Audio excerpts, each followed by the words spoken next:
everybody, it's Honest John again. Yesterday, I stopped at Ralph's Supermarket here in Los Angeles to pick up a newspaper. When I got out of the car, I saw a line at the door that extended well into the parking lot. So I got back in my car and left. I was able to get the paper at a nearby 7-Eleven. What's going on is a wave of panic buying that is out of proportion to the crisis at hand. People are buying more food than they can possibly eat in the next few months, and they obviously don't have the capacity to store it, so a lot of it is just going to spoil. I saw a picture on Instagram of a pickup truck that was loaded, the whole back area loaded with groceries, way more than whoever it was that could possibly use. This is both stupid and selfish.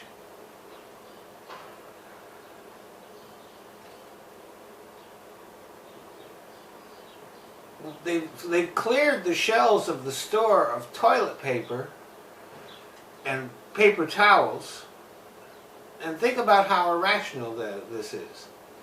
We're being told to avoid crowds, and yet that supermarket was packed. It looked like Black Friday at Walmart or a Justin Bieber concert. And this was the case all over the state and all over the country too. So these people who are so afraid of the coronavirus were at their greatest risk of exposure to that virus at those stores. This is a perfect example of the irrational fear that has gripped the nation. A fear that will probably do more harm than the virus itself. The fact is that even though the virus is very contagious, it is one of the least dangerous epidemics we have seen.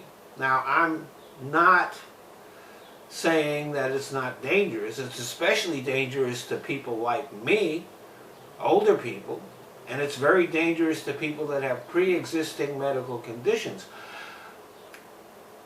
especially if they have lung problems. But with some exceptions, it doesn't seem to have much effect on children, who are usually at most at risk when a disease epidemic happens, and healthy adults. Now, there are exceptions to that, but for the most part, they really don't have anything to worry about. The main danger for them is that they will spread it to people who are likely to have trouble with it. Here in California and in many other states, the governors have announced measures to control the spread of the virus, including shutting down bars, casinos, museums, theaters, any place where crowds might gather, and canceling events that draw crowds, and cutting the capacity of restaurants so that customers will not be crowded together.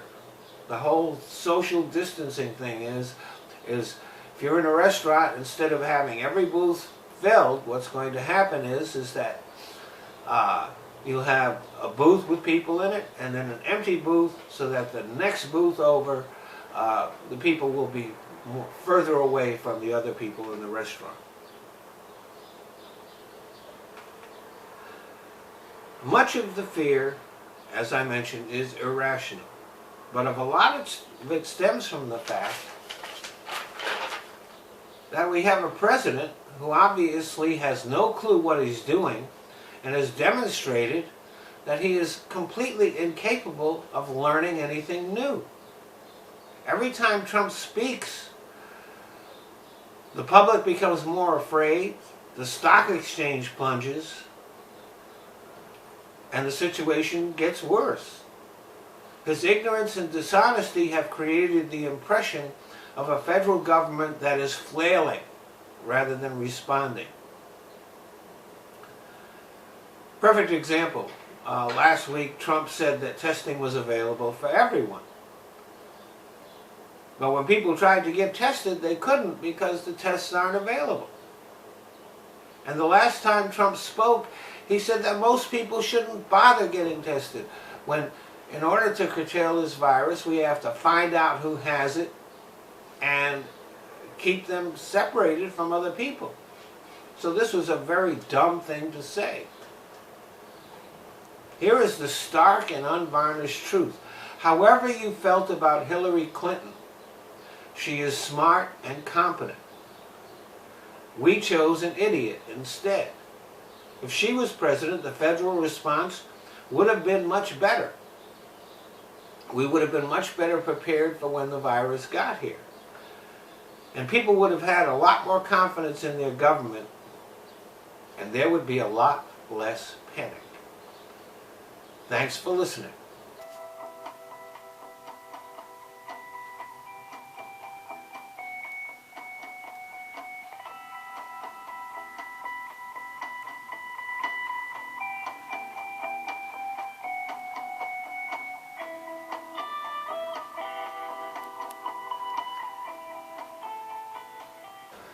Well, I want to thank you all for watching my videos.